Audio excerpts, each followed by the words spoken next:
Yang dari Banyuwangi mana suaranya? Oh, banyak. Terima kasih. Kalau Banyuwangi rasanya paling jauh ke Probolinggo. Jadi al-ajru ala qadri masyaqqa. Kalau panjenengan yang jaraknya paling jauh, insya Allah pahalanya paling banyak.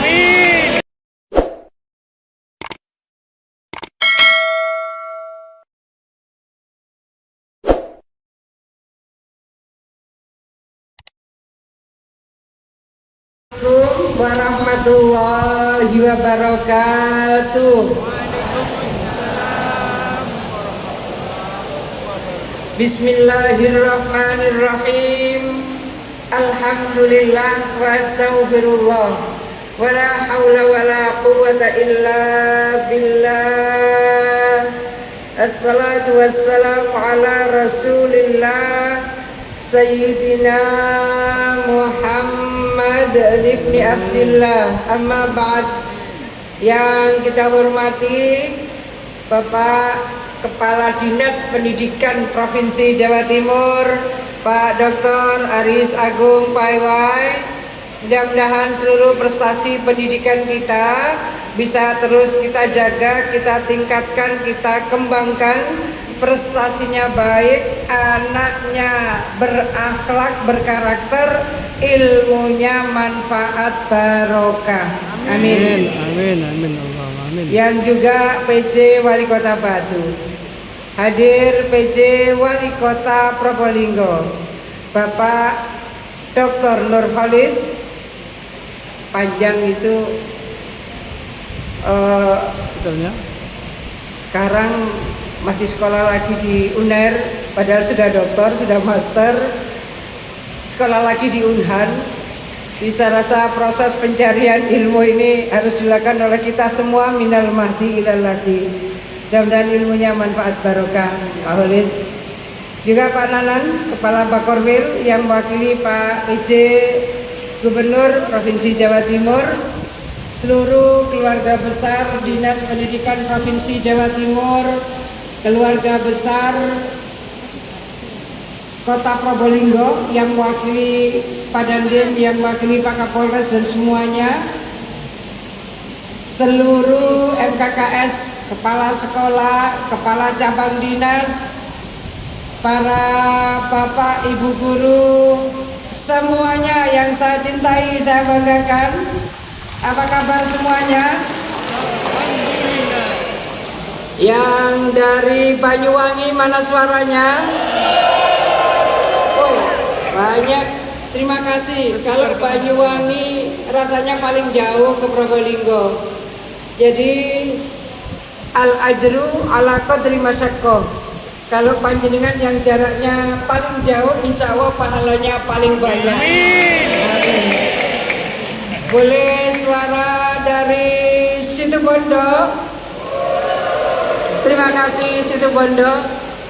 Luar biasa, masih ada 7 pantai yang belum terjamah.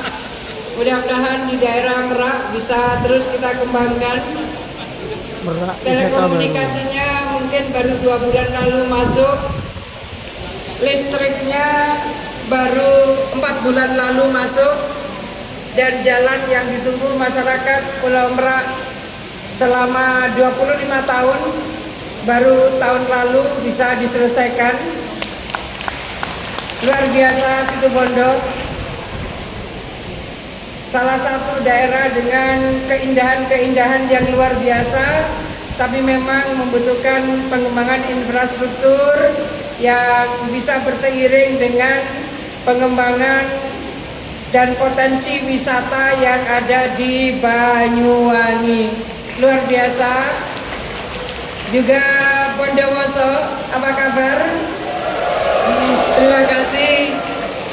Kalaupun ada perbedaan batas area Ijen, Kecamatan Ijen sebagian ada di Bondowoso dan sebagian ada di Banyuwangi, tapi guru-guru di Kecamatan Ijen, SMA, SMK di Kecamatan Ijen saya rasa tetap akan menjadi bagian dari penguatan anak didiknya, bisa memberikan kontribusi terbaik Guru-gurunya juga demikian. Terima kasih Bondowoso. Jadi Bondowoso ini harus berseiring dengan batu. Kalau ada stroberi terbaik, menurut saya ada di Bondowoso. Tapi kalau menurut Pak PJ Wali Kota Batu, maka stroberi terbaik ada di Batu. Tapi bagus. Ada lagi yang harus diberseiringkan adalah bawang putih. Bawang putih di lereng Gunung Raung itu banyak. Kemudian sekarang pengembangan bawang putih ada di Kota Batu. Hampir 96% bawang putih Indonesia masih impor. Oleh karena itu pengembangan bawang putih di Bondowoso, saya mohon bisa berseiring dengan Batu, karena di Batu bawang putihnya relatif sudah lebih besar daripada yang ditanam di lereng Gunung Raung di Bondowoso. Ini adalah potensi yang luar biasa. Bagaimana kemudian kita memberseiringkan, apakah SMA double track ataukah SMK, dengan kekuatan-kekuatan strategis yang dimiliki oleh masing-masing daerah. Jember apa kabar? Luar biasa. Jember ini luar biasa karena di daerah Tapal Kuda ini perguruan tinggi yang paling banyak ada di Jember. Oleh karena itu, untuk SMA, SMK berseiringlah secara lebih kualitatif dan kuantitatif dengan berbagai perguruan tinggi yang luar biasa yang ada di Kabupaten Jember. Berikutnya Lumajang. Apa kabar Lumajang? Pak Kepala Dinas Pendidikan, saya ingin menyampaikan, anak saya kira-kira 5 hari lalu ketika dia kembali ke tanah air, kemarin dia udah kembali ke Beijing lagi, dia bersama kawannya ke Tumpak Sewu. Lalu dia surprise karena warga di Tumpak Sewu, tukang ojek di Tumpak Sewu, penjual-penjual makanan lapak di Tumpak Sewu, menurut anak saya bahasa Mandarinnya sudah luar biasa. Luar biasa. Saya belum terupdate. Jadi bagaimana Pok Darwis di daerah Tumpak Sewu, mungkin daerah Pronojiwo, itu membangun penguatan bahasa Mandarin anak-anak di daerah Tumpak Sewu. Menurut anak saya itu sangat advance. Dia bersama kawannya sama-sama dari Peking University. Anak saya ini S1-nya di Beijing, S2-nya juga di Beijing. Peking University ini salah satu top 10 universitas di dunia. Artinya insya Allah Mandarinnya cukup bagus. Itu saja surprise dengan bahasa Mandarin masyarakat Lumajang yang ada di Tumpak Sewu. Luar biasa. Artinya untuk SMA, SMK, daerah-daerah setempat, daerah Pronojiwo, mungkin memang penguatan bahasa Mandarin menjadi bagian yang sangat penting, tidak hanya untuk melayani wisatawan asing, tetapi juga penguatan bagi mereka untuk bisa berinteraksi pada pertumbuhan-pertumbuhan ekonomi berikutnya. Bahwa setelah ada YouTuber di Cina yang kemudian mereka memberikan ilustrasi tentang wisata di Jawa Timur, nomor 1 tetap Bromo. Jadi Pak Holis, kalau Probolinggo nomor 1 tetap Bromo. Di dunia orang akan lihat Bromo. Nah, kemudian nomor 2 adalah Tumpak Sewu, nomor 3 adalah Ijen. Sama-sama kemudian wisatawan dari Cina ternyata sudah 2 tahun terakhir nomor 1 top of mind mereka ternyata adalah Jawa Timur, nomor 2 baru Bali. Nah, pentingnya yang tadi disampaikan oleh sudah semua ya saya sebut. Probolinggo tuan rumah, apa kabar?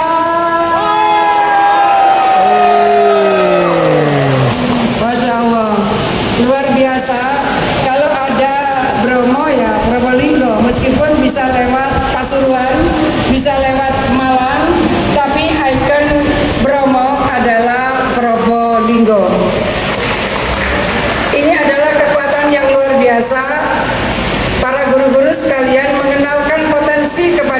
mahasiswa didik terutama SMK jurusan wisata menjadi penting karena tidak banyak di dunia ini tempat wisata berbasis gunung berapi.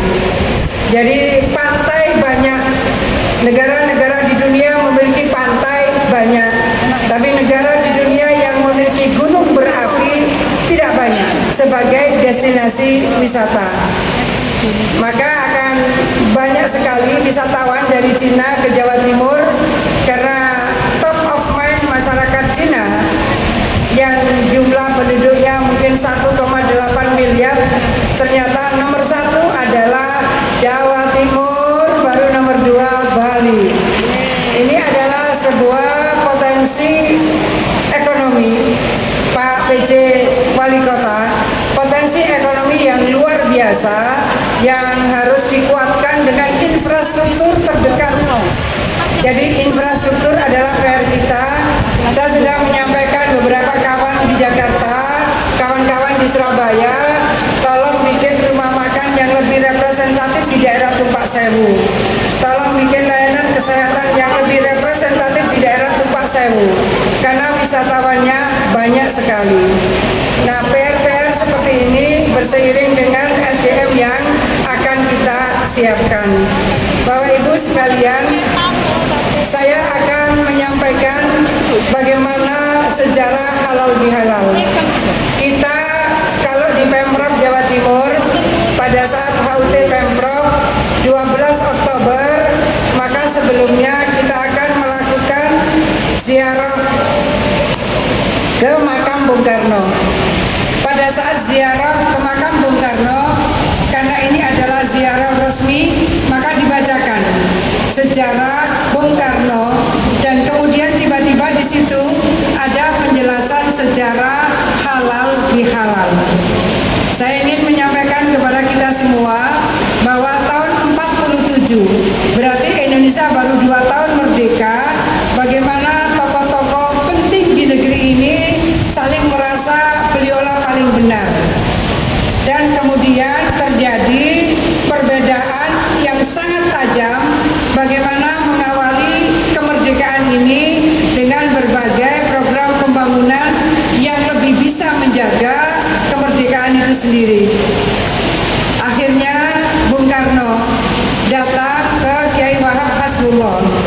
Kiai Wahab Hasbullah adalah salah satu pendiri NU, pengasuh pondok pesantren Tambak Beras di Jombang. Bung Karno menyampaikan, Kiai, ini kita baru merdeka 2 tahun, tapi tokoh-tokoh kita banyak sekali yang perbedaan pikirannya sangat tajam. Saya khawatir ini akan menimbulkan perpecahan di antara tokoh-tokoh bangsa. Mereka merasa paling benar. Kalau ini merasa benar berarti ini salah. Ini merasa paling benar berarti ini salah.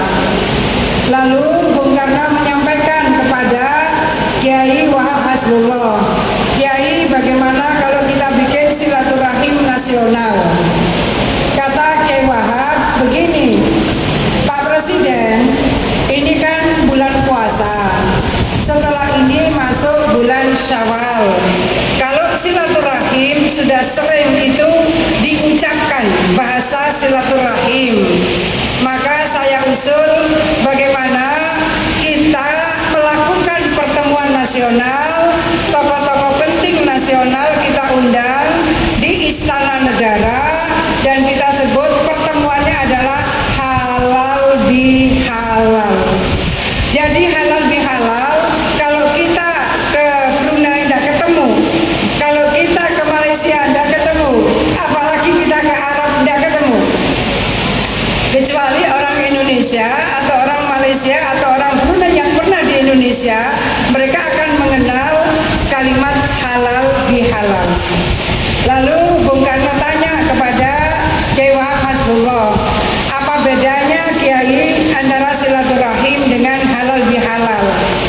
Ini Pak Presiden, pertama secara terminologi silaturahim ini terlampau sering digunakan. Kalau halal bihalal, satu dengan yang lain akan menghalalkan.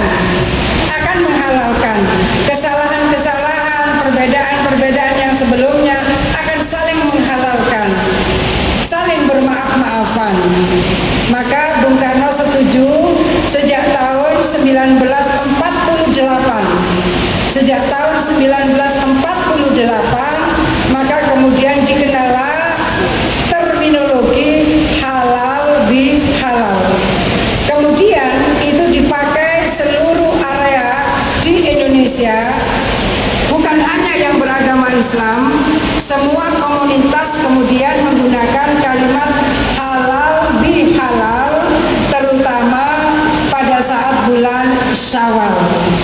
Jadi kalau kita ziarah resmi ke makam Bung Karno, maka akan disampaikan bagaimana sejarah Bung Karno, dan nanti akan masuk di situ bahwa halal bihalal dimulai dari tahun 48 dan itu adalah atas usul Yai Wahab Hasbullah.